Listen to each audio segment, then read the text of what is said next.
Okay, I think we are live. So I want to welcome everybody to the Red Dirt Sports Yahoo Fantasy Football League. This is season 2021, episode 2, and this is a week 0. Just kind of going over a recap of all of our happenings that happened on Sunday during our live fantasy draft. I think Justin's going to be joining us tonight to kind of give us his thoughts on the draft, where he thought that did really, really well, and also just kind of like what he's looking forward to for the entire season. So similar to other live streams that I do, if you want to hop on to the live chat and everything with it, I'll let you in. It's just there's in this particular case with these live streams, I'm going to give priority to the people who play in the fantasy league. If they want to comment, if they want to hop in and say hi, just kind of anything like that. So let's kind of just get into it. This is probably, I think, is going to be a very short show if Justin doesn't hop on tonight.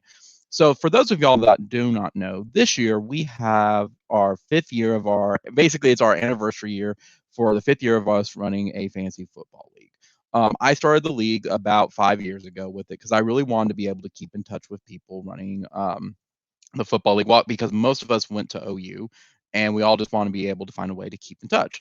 So as we've spoken with many people in the league, they're surprised it went this long with it as well with it. So they're happy that we're in our 5th year. And this year's theme is it's a villains theme. The reason for that is if you don't know, I'm a big college football person, obviously with the flag. If you see my videos and stuff, that should be pretty obvious. But if you're joining for the fantasy football stuff that we've done, well, plot twist, I am a college football fan. And it was announced this year that Texas and OU were invited and are to join the SEC and leave the Big 12 with it. For those of y'all don't know, that can be covered another time for another video of why they left for it. But basically, in short, they were disgruntled and wanted to go to greener pastures.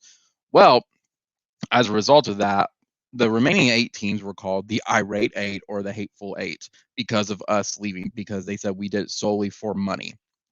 I'm not going to deny that OU, one of the main reasons was the money appeal for it. But one of the other sides of it, though, is they left because the Big 12 was not serving their purposes anymore. The Big 12 was just hindering what OU and Texas wanted to do. However, in college football, the SEC is seen as the evil conference that's poaching other conferences, that's causing other conferences to shut down. They're in bed with ESPN, things like that with it. So as a result, that's why we went with a villains theme this year with it. And by doing that, we also wanted to make teams that were like villain or evil based teams. So if I can bring it up here, I can show y'all kind of like what I wanted to go to is kind of what our preseason week 0 preseason rankings are. So I think I'm able to bring it up with it. I think y'all will be entertained by it. So let's see. I'm going to try to bring up my share screen. I'm going to share the screen. And Justin said he is going to try to get on here very, very, very, very soon. So until then, we can see how this goes. Aha, there we go. I think you can see now. That's perfect. So if you take a look, we have 4 divisions that we have this year. Evil, every villain is lemons. For all you SpongeBob fans out there, I think you'd appreciate that the most. Hydra, if you see Marvel movies, Hydra is a very prevalent villain league, and like Captain America, and just kind of overall with a team-based villain thing. Obviously, you've probably heard the memes Hail Hydra. And the next one is the S Money EC, aka get it, Money EC, A, and then the Evil League of Evil, which I got that from Dr. Horrible sing along blogs. So I try to pull from different source materials to really give my players a very, very fun experience. Now that being said, we can take a look at what is currently projected for the preseason. Right now, to go backwards from last season, Tyler, our one of the newer members, I think he's our newest member. He won the consolation bracket because one of the rules in our league is if you can't make it to the main tournament, you can try to get the first pick by winning consolation. That way it keeps people invested in it, as well as keeps like people playing instead of them dropping it out for 6 weeks essentially, or ending for 6 weeks early. So That being said, Tyler had won that for the second year in a row, and he got the first pick. And as you can see, he picked the Borg, and he's projected to go 10-3, and win the Every Villain is Lemons League, which is pretty neat with it. I mean, I think that's kind of neat that he's a preseason. Not only is he preseason number one with it, he's number one projected, and he's projected to get the go 10-3. We'll see where that goes at that point for the 10-3, but that's all based on like projections and total points and what players you got. I mean, when you have the number one player, it's hard to ignore that. Now, that being said, with it as well, just explain our playoffs. Since we do 4 pods, we also have it where the winner of each pod, excuse me, I just can't really talk tonight. The winner of each pod gets an automatic bid into the playoff, regardless of what their record is. They could be 3-10, but they did really, really well in their division. Hey, they're in with it. That's just how it works. And then we have the 2 at-larges, which are based solely on record. And if records are the same, it's broken down into tiebreakers. That way, it gives the 4 people and each one a big investment with it.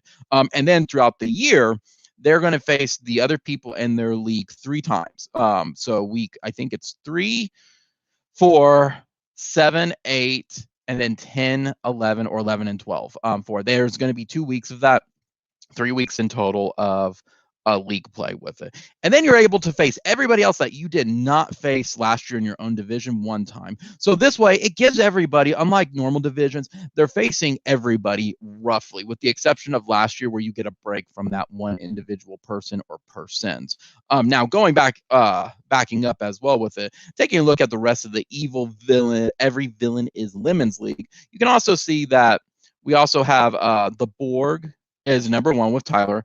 Number 2 is projected to be Frank. Frank is a very, very solid player. He is one of our newer players as well, but he plays in several fantasy leagues. So that being said, with it, he's able to he has a lot of experience that he's bringing in from that. So Frank's going to be a very, very big competitor. Regardless of what the prediction is, Frank is definitely going to be one to look out for with it. He plays very, very, very big on the waiver wires. I've noticed the past couple of years that he's played. And then the final one is one of our founding members is Sarah. She's predicted to go 3-10. I really do hope that she does a lot better from it, because I believe it was last year and the year before she's gone like last place. So I'm really hoping that this year she'll be able to play in the playoffs with it, because it is always a bummer if you go last place every single dang time with it. So that's the Every Villain is Lemons League division.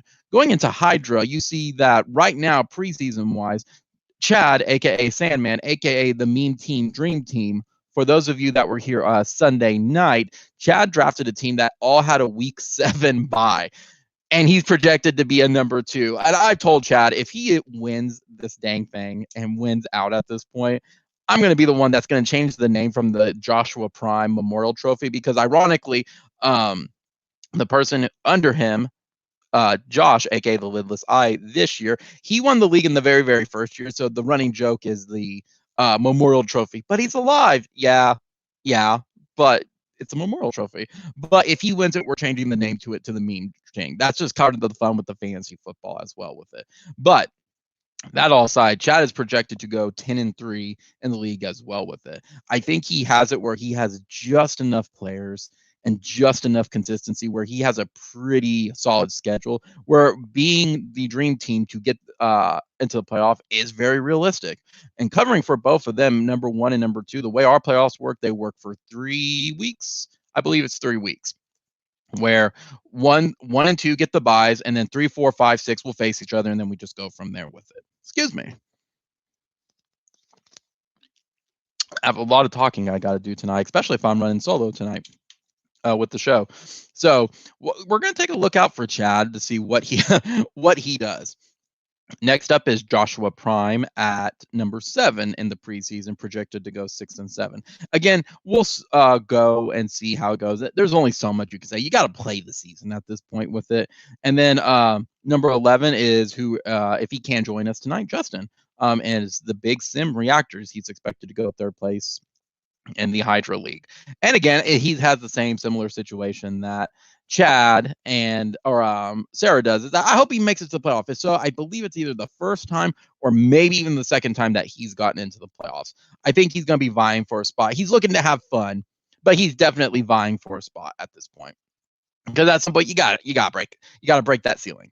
So next up we go to is the SEC league. So right now Patrick is who has, again, if you're taking, I hope y'all are enjoying the names that they picked out as well. I always encourage, like I said, that to pick out something that we do thematically with the league that year. I mean, one year we've done Pokemon, so we had people with Pokemon names. Mine was New York Snorlaxes. We've had it where it was pandemic names last year. So we always tried to embrace the fun of it. So Patrick is projected preseason number 3 and expected to win the Money EC League from it at 9-4. Right under that, which is my favorite name in my opinion of the entire fantasy football thing, is the Regina George fan club with Brittany. She's projected at number 6, and I believe this is going to be her re-entering the playoffs this year if it all plays out correctly at 8-5.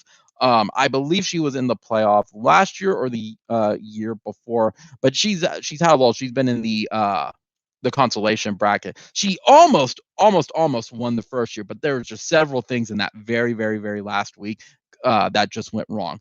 The way I do that is I plan out 13 weeks for it, so that way the final week is like Christmas week with it. Because once people start sitting players to rest for playoffs, like for real NFL playoffs, you start losing like the team you draft. And some people say there's strategy to it. Other people just disagree, just end the season at that point. I'm at the have everybody before they start sitting it. So I just don't think it's fair if someone is trying for that wild card spot, so they're able to start everybody versus say someone who has nobody because they're already in, like a Brady or something. So that all being said, with it, I always end the week before. Well, she had it, but just during that week, there's just too many teams were going early, if I remember correctly, and they just sat everybody, which is a bummer for it. But that's part of the stuff at that point with it. But she's projected to go number 6, and then expected number 8, which is very surprising to me.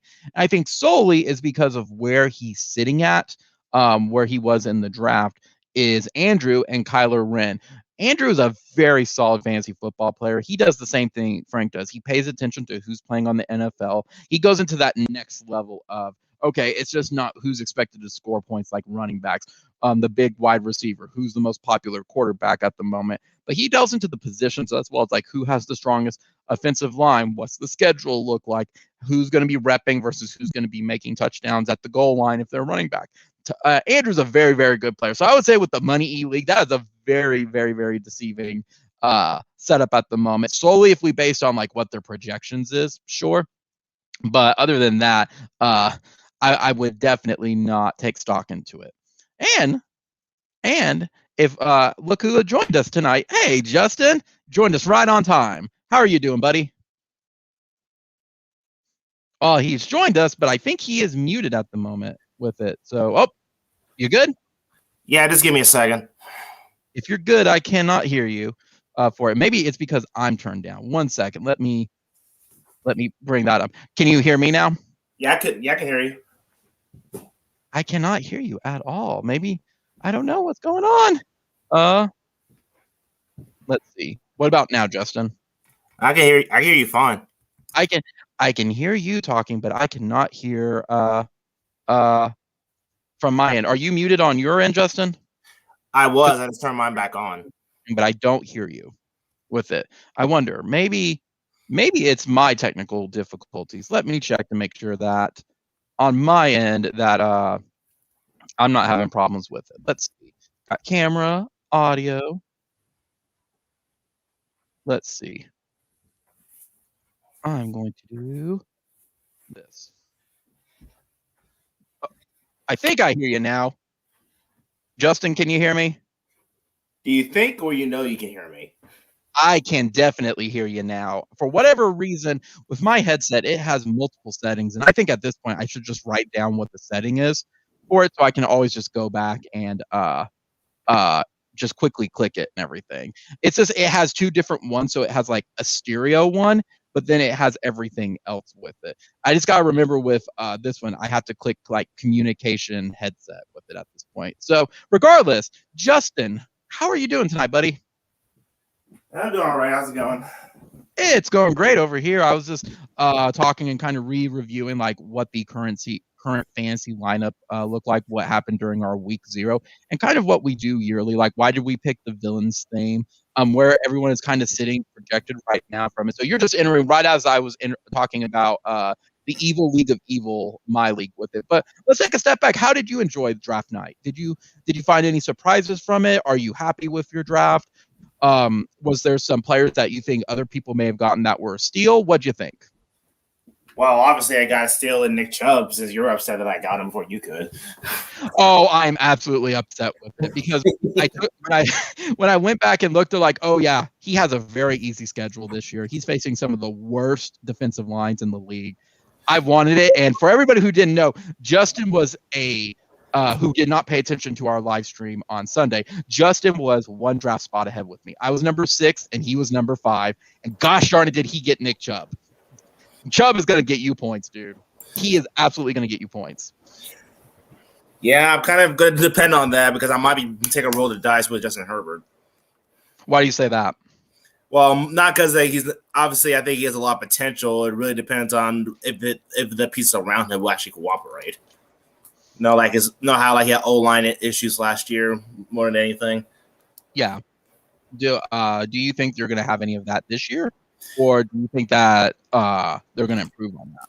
I think they'll improve. I mean, they have a new coach now, so hopefully he won't be as crappy with time management as Anthony Lynn was. Gotcha.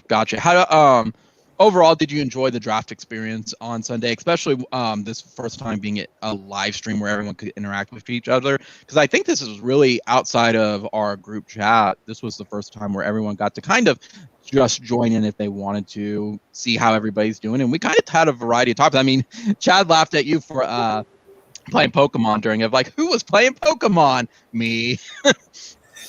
I think we heard you playing, I think it was the bicycle route. Yeah, right? Actually, having my 3DS in my hand right now. I'm playing Pokemon Blue. Ooh, nice. I actually was playing earlier while I was waiting for you. I had my Switch. I was playing Monster Hunter Rise. Nice. So, do you have a Switch? Yes, I do. Sweet. What games are you playing on it right now? Animal Crossing, Pokemon Sword, Cuphead. What am I playing? Trying to think. Honestly, I've been playing mostly Blue lately, so I actually need to get on. I actually need to get on for my daily stuff anyways. Let me see what I got on here. Gotcha. Let me see. Well, while you're doing that with it, like I said, we were going to go over like kind of the preseason stuff with it. So, okay, as you what you said about like you're very satisfied with your draft though. Like, yeah. As best as you could get. Did you like your position? Were you surprised that that's kind of just how the dice rolled with it? Have you had, if you recall, did you have later draft picks before with it? Just tell me about your draft experience for it. And as I said during the draft, I just picked several players I felt like had a chance of having sneaky good years, and I just went with my gut more than like usually because a lot of the guys I wanted were already taken. So a lot of times I take either ones I have a gut feeling about or just the best available. So I just treat it kind of like any guy. You just treat it like if you were an NFL GM, what would you do in the given position? Gotcha. It's basically just work with what you got at this point, which I do think as well in our draft, since we don't have keepers and it's just year to year. It's kind of fair at that point, with the exception of like the winner going last. I think that's always should be kind of our standard with it. Taking a look at your lineup though and everything, that's because you took a quarterback pretty late in the game, didn't you? You focused very much on running backs and wide receivers. Yeah, I did. Gotcha. I mean, and I have to agree with you. I think you and I had the same strategy going into it where you wanted to get that tight end as early as possible because you ended up with George Kittle, who's probably either the number 1 or the number 2 tight end in the entire league right now.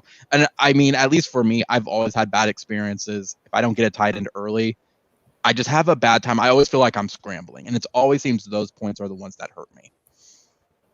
Yeah. So, he was my number 2 tight end. Yeah.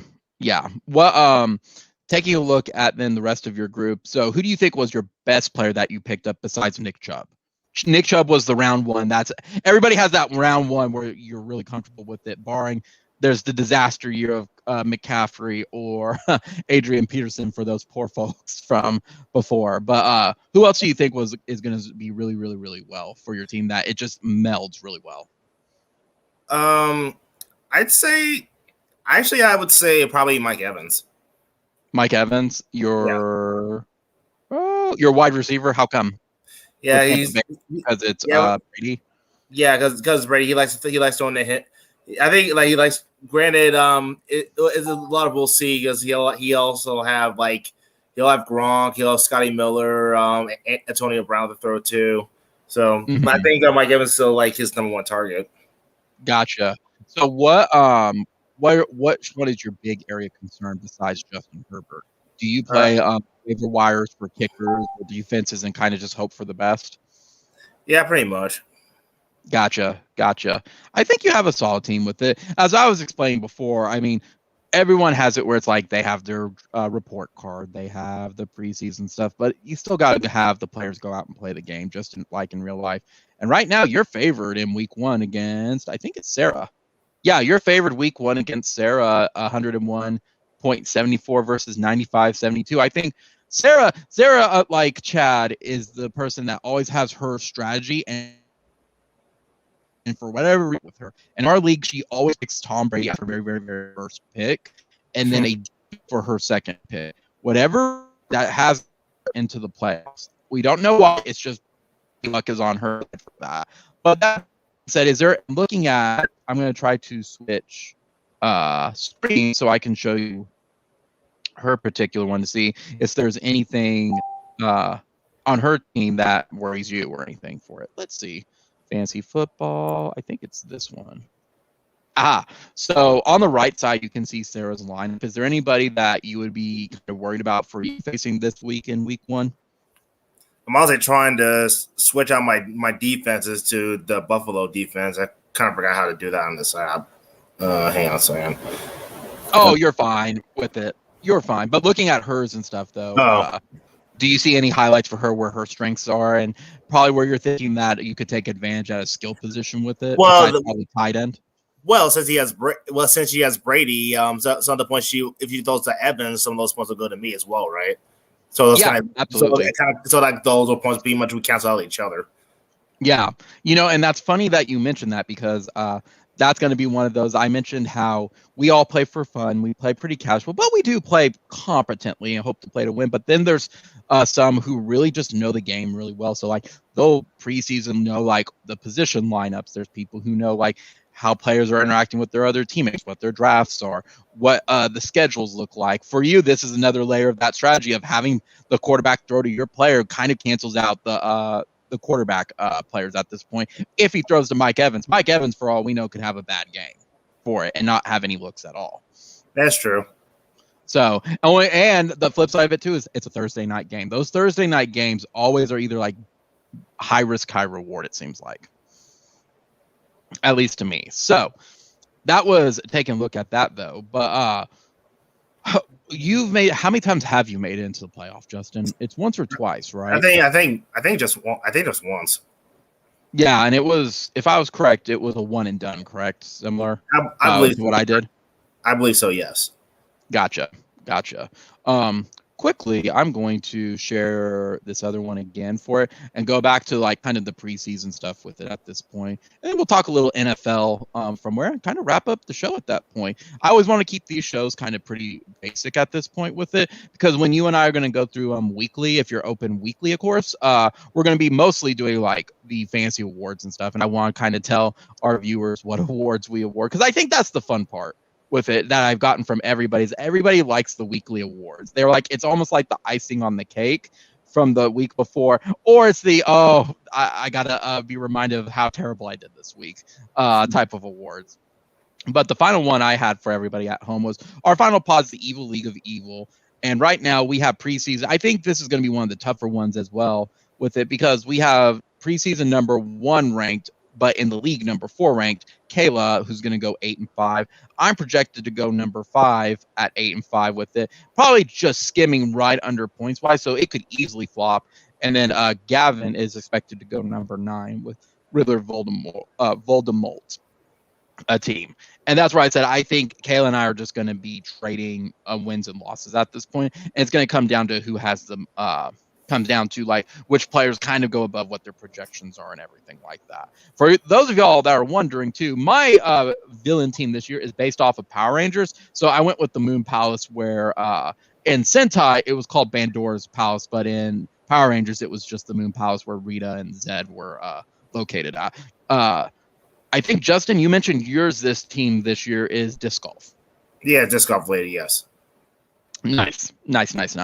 So I want to go kind of into this as well. So taking a step away from the preseason stuff, just like where we drafted, where everyone ended up, and what everyone's name is, I do have to say, Justin, what is your favorite fantasy team name this year from everybody in our league right now? Because for me, I am definitely leaning towards the Regina George fan club. I think that's really as I mentioned during the live stream, that one's just a funny team name, and it just fits perfectly with our villain league this year. Let's see, Riddler Voldemort. Yes, I said Voldemort. Let's see. Yeah, I probably have to give it to the Regina George fan club. That's pretty hilariously creative. I think that's awesome, creative. Like, if I had to give an award, that would be for Brittany very early on. But I would also award too to Andrew with Kyler Wren. I really do like how people can get really creative with team names with current players. Like that one's a good one. I really like Kyler being Darth Kyler, essentially. The rest of us just randomly pick names and everything like that. So we'll see. I still do not know what Frank's team name is. I asked him for it because initially I thought it was Weasel, but I don't think it is, and maybe it's the thing. So that being said, though, for our viewers at home, what we do every single week to make it more fun and to like just keep everybody engaged, and it's like the minor trash talking. We also do weekly awards. So we have about 10 awards that we give out a week. And starting next week, we'll be able to start doing like week 1 and week 2 of them. But I wanted to kind of give the viewers at home what we have. So our first one we do is the Juggernaut, which is basically the team of the week, the team that scored the most points and just dominated the other team at that point. Next one is the Coach of the Week, is winning a game you were projected to lose regardless of the amount. The Belichick was like, based on your percentage, like how much more you exceed that particular percentage. Sometimes it is tied to Coach of the Week. Sometimes it's not at that point, because you could be projected to win and then get like 40 or 50 more points. The underachiever is the one that underachieves like 1 and then just completely under expected like their projection from it. And I've seen people win that one when it's like 40 points less. They just, both teams crapped out. It was that bye week trauma. The next one's the Game Changer. Again, that's a person who basically plays the MVP of the week, the highest score that was not like on a bench. The Player of Heart's the one that scored the highest on a team that did not win. Crash and Burn's the lowest score of the week. Put Me In Coach, that's the highest scoring bench player of the week. The Replacements is the highest scoring bench in total. A win is a win. I'm trying to remember this one. A win is a win, I believe, where it was like there was something against it. I'll have to look that one up with it as I'm going through. The Route is the biggest blowout, essentially. The Participation Trophy is oh my goodness. There's some, I just haven't looked at these awards in like almost 8 months. Man, I gotta look at it. The Goose Egg is the lowest scoring player of the week, and most of the time players score 0 points. So of course they're not gonna it's going to be very different, but usually there's 1 week where a player scores like -4, -5, and that's pretty much the rest of the season at that point. Game of the week, I call that one the Winner Chicken Dinner award, and that's just where we highlight games of the week or games that we think are going to have an impact. And from that also goes to the winner's belt. So whoever wins the first game of the week gets the winner's belt, and then that's just a traveling trophy essentially throughout the season. Who can hold on to the winner's belt the longest, but also have like it at the end of the season as well. We also have a new award I added this year of Lady Luck of your projection versus everybody else. So maybe this week you're the one that like you won against someone you weren't supposed to, but you would have lost against everybody else. Lady Luck was definitely on your side. Bad Luck Chuck is the flip side of it, where you won against that person or lost against the person, or you lost against the person with the season high of the week with it at that point. I have definitely been on the receiving end of that one more often than I admit. It sucks, but we all face at that point. But I was trying to remember though. Let me bring it up, Justin. Red Dirt Sports. Let me bring it up and see what the participation trophy is. I keep on forgetting with it. But is there a particular award that you like that I got really creative with that you thought was pretty funny? Not that I can think of the top of my head. Gotcha. Um, oh, the Hail Mary. I think it's the one where you win the game. I'm just gonna have to go back and look with it because when I'm looking at last year's, it's just taking a look at like the scores of like who won, who lost with it. Um, I'm just gonna. Oh, the Hail Mary. I remember the Hail Mary. The Hail Mary is so there's the a route which is the biggest blowout, essentially like 100. Let's say team A scores 100, team B scores 50. You're the largest blowout of the week. This one's the smallest blowout. Sometimes we've seen it as big as like 30 points, usually on average. But like last year during week, I think it was week 12. During it, I think it was during the regular season, not during the main season. Justin beat Brittany only by zero point 0.3 of a point. And that was like the closest it could get at that point with it. So that's what that award was. And then participation trophy, I forgot what the participation trophy was. I'll be honest, I forgot with it. But yeah, that's a kind of an overview of what we do. And I think it adds some fun with it. Because at the end of the season, you can go, oh, yeah, I had the best overall team. Or you can look at the later season of it with, I can look at the worst, like possible whatever. Because sometimes it's really, really fun with it. Now, Justin, that all being said, we have about 10, 15 minutes left in the show. So who do you, based on the draft, based on what was who was picked up, based on what you know about NFL, because that's where your special where you beat me out, like, and especially I can't speak tonight, in speciality, essentially. I don't know NFL as much or as well as you are. Who do you think's going to win the Super Bowl this year, first off? It wouldn't surprise me. It not only wouldn't that surprise me if Tampa won it again, it also wouldn't surprise me if it was Tampa, Kansas City again. Just based on quarterback play? Yeah. That it just feels like the Tampa Bay just has the most complete team now, just with Brady. But like I said, I feel like it was mostly their defense that got him there and again won a Super Bowl. Because we all saw how like I don't think I've ever seen a defense that frustrated Patrick Mahomes more than that Tampa Bay defense did. Mm-hmm. I mean, to be fair, wasn't it you're the one that told me that, Patrick, it was because their defense wasn't that good and it forced Mahomes to score every play, and then Tampa's defense just stepped up at that point? Yeah, I would say that. I wouldn't say that Kansas City defense is bad. It's just it makes they tend to make plays when they need to, but it feels like they made a lot of mistakes in the Super Bowl in particular. Gotcha.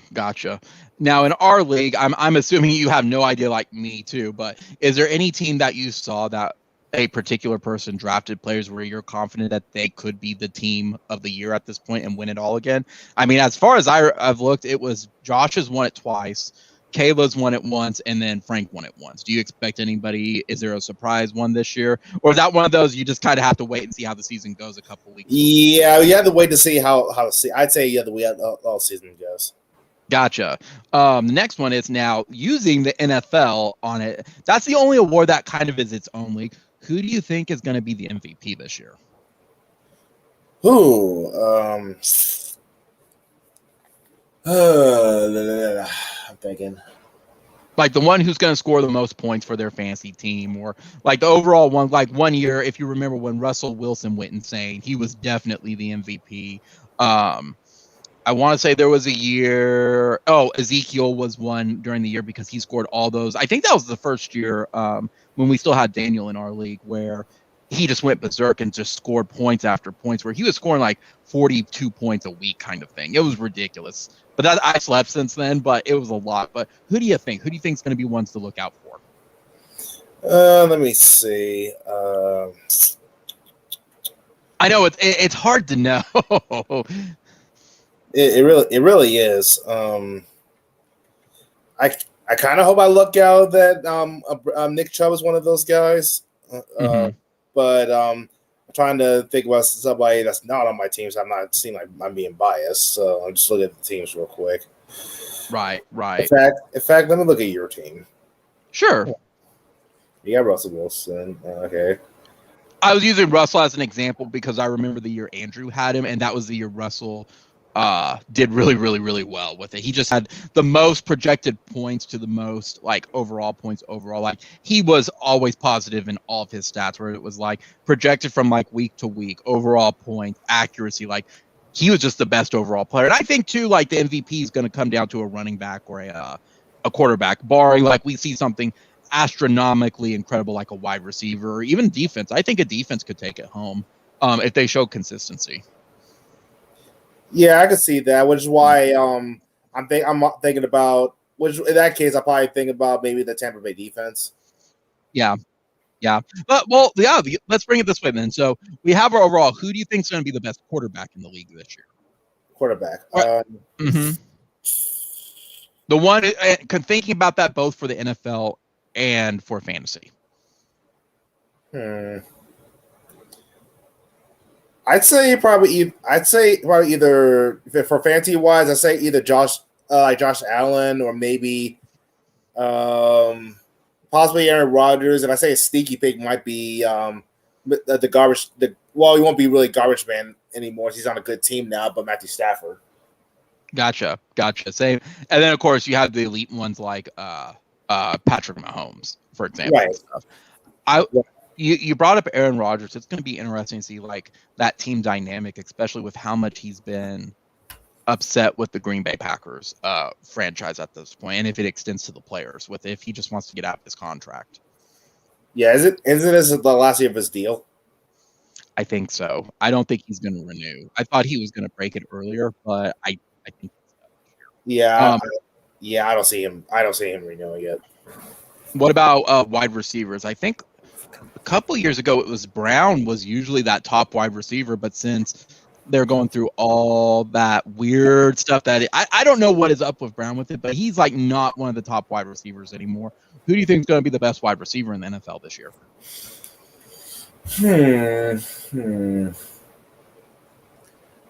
A lot of that is dependent on health, of course. I'm just going through the teams in my head. And you could definitely look at a roster and stuff too with it as well. Honestly, I really just need to look at the team NFL teams. I usually can remember their wide receivers. Let me just pull up just to look at the teams. Gotcha. I can try to bring it up too on my side where it was I was trying to figure. Here we go. Draft results. I can bring that up as well. See like who was the first wide receiver picked and if you agree with it or not. So here we go. Okay. So the first quarterback taken going backwards was Patrick Mahomes, and then Tom Brady, Josh Allen, Lamar Jackson, and then like Baker. I think those are the five with it. I would say out of those, I would definitely probably lean again with Patrick being the best quarterback with it point wise. Now looking at wide receiver, the first wide receiver that was taken was Tyreek Hill. Do you think he's going to end up number one, or do you think as much as I can't stand the guy on a personal level, yes, I'd say yes. What about compared to say AJ Brown, Devontae Adams, Stephon Diggs, or Calvin Ridley? Those are the other four, the top ones that were picked. Oh man, I think those guys are all going to be good too. As a Titans fan like myself, there's a lot of we'll have to see, but yeah, Stephon Diggs, he had a huge year last year. I think that'll continue this year. Mm-hmm. Let me see. Oh, let's see. The Browns have Odell back. They also have him and Jarvis Landry on the other side. Mm-hmm. Okay. Depending on Dak's health, you also got to look out for Amari Cooper and CD Lamb. Absolutely. CD is going to be, I think you're right. That's going to be so dependent on Dak. But man, if I had to target, I wanted to go to Amari Cooper, but I kept forgetting that Dak was the one that's thrown to him. I'm like, man, I'm going to pass. I got to pass on it. And that's going to be one of those big, like someone's going to just run away with points with that, or it's going to be a big bust for him, I think, at this point. What about running back? You mentioned Nick Chubb. I'm not going to deny Nick Chubb. I think Nick Chubb's the big one. Now, here's the interesting ones. These were the other 4 running backs that were taken. There was Derrick Henry, Dalvin Cook, Ezekiel Elliott, and then Kamara. So let's put aside Chubb. I think Chubb is going to be the best one. That's my thoughts with it. I'm curious on Derrick Henry because isn't Derrick Henry just used for goal lines at this point? Do you think he's going to be big for fantasy, or do you think he's going to be limited? No, they use him just not for that. They use him up the middle, like slant. They use him in a lot of different ways, not just like up the middle and goal lines. Has Derrick Henry I'm trying to remember, Justin. Has his stuff changed since he was like basically used for goal line running in and being a power back at this point? Or am I thinking of 2 different ones on Titans, I think, where it was someone was the main back and then they used Derrick Henry, I want to say, to just run up the middle for goal lines. But am I wrong on that? No, I feel like I'm wrong on that. No, they usually use Derrick for pretty much everything. Gotcha. Okay. Oh, now here's one. This one I've gone back and forth on. It's the same thing with Kamara. Even though I picked Kamara up, I've been burned by him before. Do you think the injury to McCaffrey is going to hinder him this year? Do you think he had, based on words, did he have some good rehab? Do you think he's going to be back to 100%? Because I know that injury stuff is it's a mental game with it to get back into it. But do you think that he's still the number 1 back overall? According to Yahoo and ESPN, they are. I would still say Chubb, but I digress from that. What do you think of McCaffrey? Do you think he's going to produce big this year?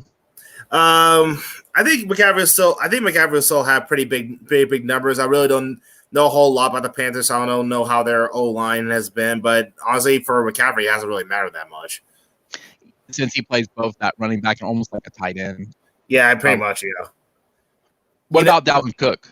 Oh, go ahead. Yeah, pretty much. Well, I feel like I'm probably on a lesser scale.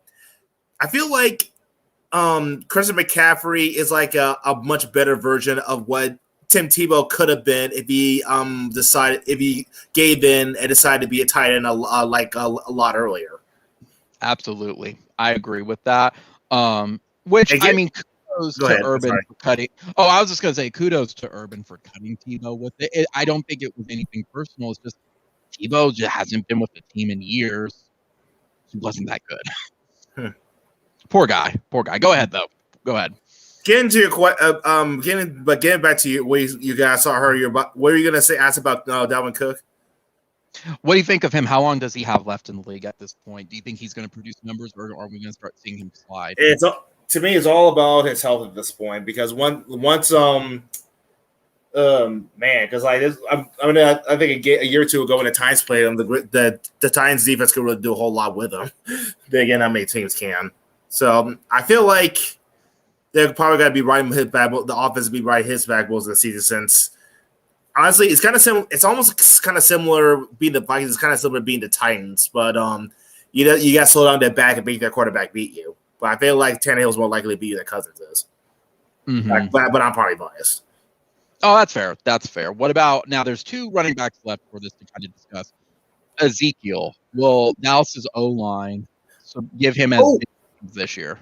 Oh, it just hit me last year. A Vikings receiver that actually did really well for me last year was Justin Jefferson. Justin, what you said Vikings, was that? Oh, who was quarterback last year for Vikings? So I was saying that they had Cousins last year, but when he had, Mm-hmm. I was saying that Justin Jefferson did well for me at wide receiver. Gotcha. So that's one of those hidden gems type of thing, right? Yeah. He's like one of those. I think that was a year where a lot of Eagle fans were pissed that they passed on him. I think that's when they took that that Rigor guy, but yeah. Now, what about going back to Ezekiel? What about him? Do you think he's good? I feel like with Ezekiel at this point, he's either going to produce big or he's going to be just a standard running back too, and it's all dependent on the Dallas O-line. How is Dallas's O-line at this point?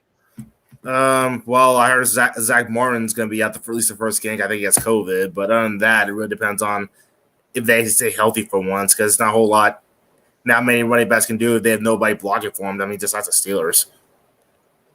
And Dallas always seems to have that problem where they just don't. They don't have too many stuff. It seems like they've been having injury bugs on the whole. That's what I got is Kamara at this point. Initially, I had Kamara when I picked him up the very first year he played midway through the season. Gosh, he's what saved me getting into the playoffs at that point. But now taking a bigger look into like he got injured year 2 and really did screw a lot of people over because he just didn't come back into form. Last year, late in the season, was when he really felt like he was like that year 1 point getter. How do you think this year? Is his O-line going to be good? It's honestly hard to say because this will be the first time we've seen the Saints without Drew Brees in like 15 years. So, so there's a lot of we'll sees there. Yeah. Okay, so then the next one, then at this point, I'm only going to go into 3 players on this one because I think it really only boils down to 3 players. Tight end. Who do you think is going to be the best tight end? Because you're like me, you got one of the top 3 ones, but it's Travis Kelce, George Kittle, and Mark Andrews. And based on what website you go to, some are saying that it's going to be George Kittle this year is going to be the big tight end. Some people said now that Mark Andrews has worked out his deal, he's going to be the big one.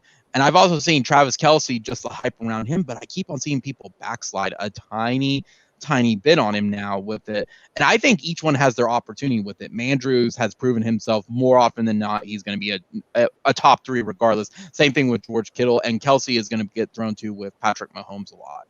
Well, who do you think is going to be the best tight end though? Probably Kelce. You think Kelce still?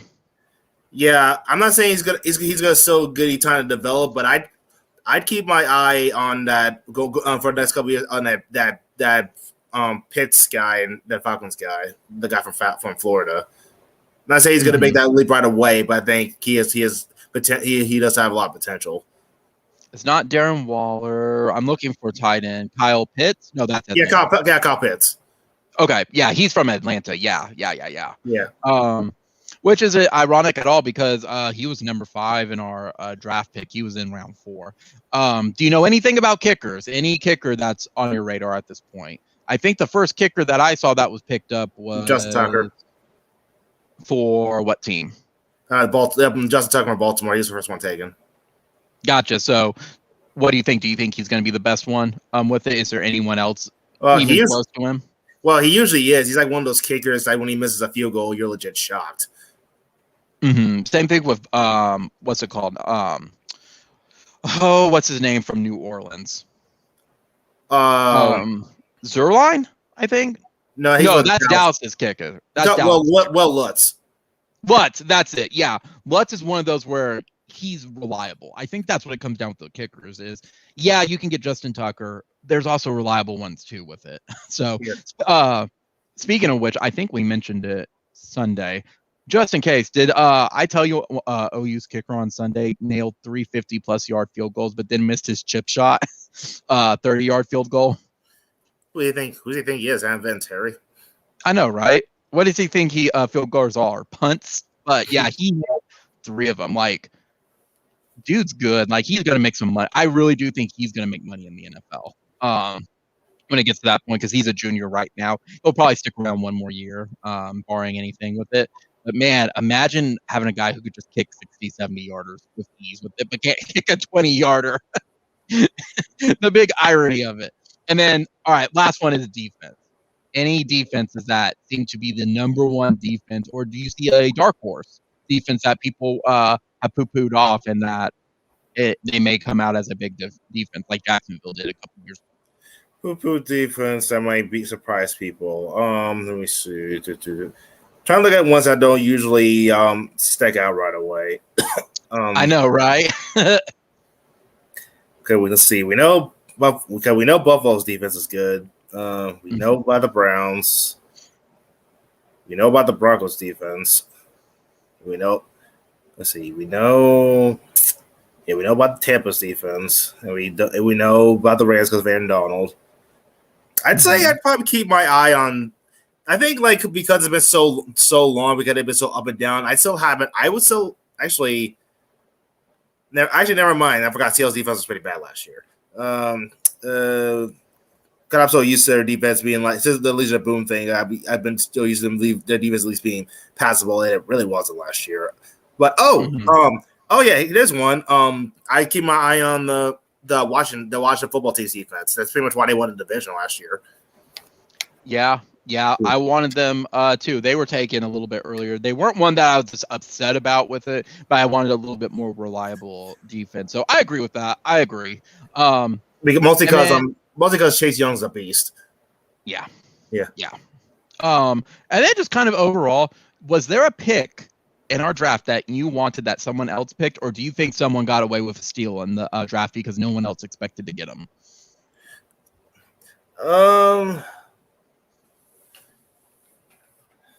Not that I can think of. I know I picked Nick Chubb. I wanted Derrick Henry, but I figured he'd be gone by the time it was my pick. Yeah. It's almost like since I had to go back to my days of when I played chess, I kind of have to assume some of the players I want are going to be gone. So I need to have like a pool of certain players I want. Yeah, I mean, and that goes into the strategy too. That second, third, and fourth layer of like also realizing like who do I pick up to fill this spot as well if they're gone for where was I going with this? Basically, like that's that extra layer at that point with it of backup of a backup plan at that point. People who can plan out like almost down to each position for how many ever rounds. I will say I have to give Andrew props though because he picked up Ramondre. I think Ramondre is going to have a monster year this year. And I'm jealous that I forgot to pick up Ramondre as a running back because he lit it up in preseason. And I know it's preseason, but man, I was not thinking on it. And I should have picked up Ramondre. What team is he with? He is with New England. Oh, okay. He was that running back that was going just all out in preseason. I think he's going to be their starter. Oh, he must be because I figured so because they like it so much. They got rid of Sonny Michel. I think he's going to be the starter. Like I said, what round was it? It was round 14. I think he was the steal. I think he's going to have that first big year with it, and he's going to be one that everyone's going to regret. And I regret it myself not picking him up. And I may trade for him. Who knows? That seemed to be the tendency with guys that Bill Belichick drafts. Because I had a feeling, I just had that feeling that Mac Jones is going to fall to the Patriots. How come? I don't know. It just seems like he is. It's kind of like with Brady. It's like Mac Jones felt like he was like really overlooked in the first round. I mean, it just felt like he just feels like a Belichick kind of quarterback. I can't really explain it. Yeah. Well, I mean, it does make sense because seeing that he played for Saban and Saban used to work for Belichick, so. Man, and that's something I've always gone back and forth on with how I will never say Saban was a bad NFL coach. I think what it was, he was missing, if I recall, he was missing a good quarterback at Miami to really put him over the top with it. He just could never get that, and then my understanding is he got frustrated and then went to college again with it, where he had more control of what was going on. And we see the result of we have Belichick winning at the NFL level, and then we have Nick Saban winning at the college level. So, any final thoughts, though, on our Week 0 draft or any NFL news? Anything that stuck out to you? Because games start tomorrow night. And I'm ready for it. Are you ready for the fantasy, or are you ready for NFL, or a little bit of both? Yes. I think I agree with you. It's even though we're still in like the pandemic and everything like that as well, it's a sense of normalcy at this point where it's like, yeah, last year I'd be worried and I would have said no season at all. This year I'm confident with players playing the games. I'm not sure about the crowd still, but I think the players are good to go. Outside of a couple holdouts at this point, which it's like, let me tweet it out and have this long list of reasons that it's like, yeah, your employer's going to make you get it, my dude. Just accept it and move on. So, and that's going to be something interesting too, is the COVID contact tracing and if they actually catch it. Oh, you thought you weren't sure about the full capacity crowds? No. There's this take back this let me take it back to how I felt where last week I was flipping through channels and I turned on Ohio State and Minnesota and how packed that place was. Oh my gosh, yeah. I was like, oh my god. Yeah. I mean, as a person who knows that stuff, like it worries me. It worries me. I mean, it's no different than did you see the not Ohio State, Florida State and Notre That Dame too. game? That place was packed. I mean, here where I live, they announced in one of the counties near me, Cleveland County, where OU's at, like this was like one of their highest spikes. And right now would be right about the time you would start seeing COVID start picking up for the large crowds. I'm like, man, I don't know, dude. And you know what's terrible, Justin? And we're delving into college a little bit, but it is relevant for NFL. My dad has season tickets for OU, and I was gonna get that Nebraska ticket, but I think I have to tell him I think I'm gonna pass on it. Even though I'm vaccinated, I don't want to be a breakthrough case. I don't want to be that guy, you know. So it sucks. I was really looking forward to that Nebraska game for several years now. That all being said, there's going to be other times. And the flip side of it, too, is I guess I'm not as disappointed just because Scott Frost tried to cancel the game. A lot of the pageantry with it has just been the wind's been taken out of the sails because they didn't want to play this game. So I feel a little bit less sad in that instance. And my dad was going to go with me just for like old time's sake, for like he's getting older. Tried to get him to another game, and a classic kind of matchup with it, but he's not going either. So it kind of defeats the purpose, you know. But turning it to NFL, though, it's kind of the same thing with it. Like, it's going to be interesting on like what the COVID protocols will do, or is there going to be a team that's going to be impacted by COVID this year? Are they going to have contract tracing issues? And it goes, I think, more extends to coaches and stuff too at this point. But is there a team or any player you would think that would impact their team that way that refused to get the vaccine, or you think they're going to be a problem? Kirk Cousins, maybe. Oh yeah, I forgot. Kirk Cousins doesn't believe it exists. Who was who was the other one? It was Beasley, wasn't it? Who Yeah. Oh, it's not. When it comes to when it comes to the Vikings, it's not just Kirk Cousins. I don't remember which guy it was, but like there was like one of the coaches that was so against getting the vaccine, he quit. Oh yeah, who was it though? Maybe like the old line coach or something. I don't remember who it was, but I remember hearing something about like he was so against getting the vaccine that he quit his job. Yeah. So Kirk Cousins is one. I don't think Cole Beasley has gotten it, so I think that's another one. What was the team last year that kept getting plagued by COVID restrictions? There was a team that always seemed like they were in the news and they were in quarantine for like weeks, and I cannot for the life of me think of them with it. I would trust me. I mean, I know who it is, but let's not talk about that. Was it the Titans? It was the Titans. Really? Was it really the Titans? It was. Okay. Being a Titans person, then, do you think they're going to fix it? I was like, what the hell are y'all doing? Do you think they're going to fix it this year? It better. Oh my god, I was so stupid. I don't understand how they couldn't get a fix on it. Because at least with the NFL, you can shut down the crowds because you're making that money regardless. I mean, you could say that with college, but it's the businesses around usually that are like losing the funds, like the little local stores, the little specialty shops. With NFL, you don't really have that, as far as I'm aware with it, because most of it's around the main stadium with it. That's another question too. Do we know if New Orleans is playing in New Orleans this week? No, or are they playing somewhere else? They're playing in Jacksonville. Gotcha. Are they an away team or are they a home team? The game was supposed to be at New Orleans, so I assume that would be the home team.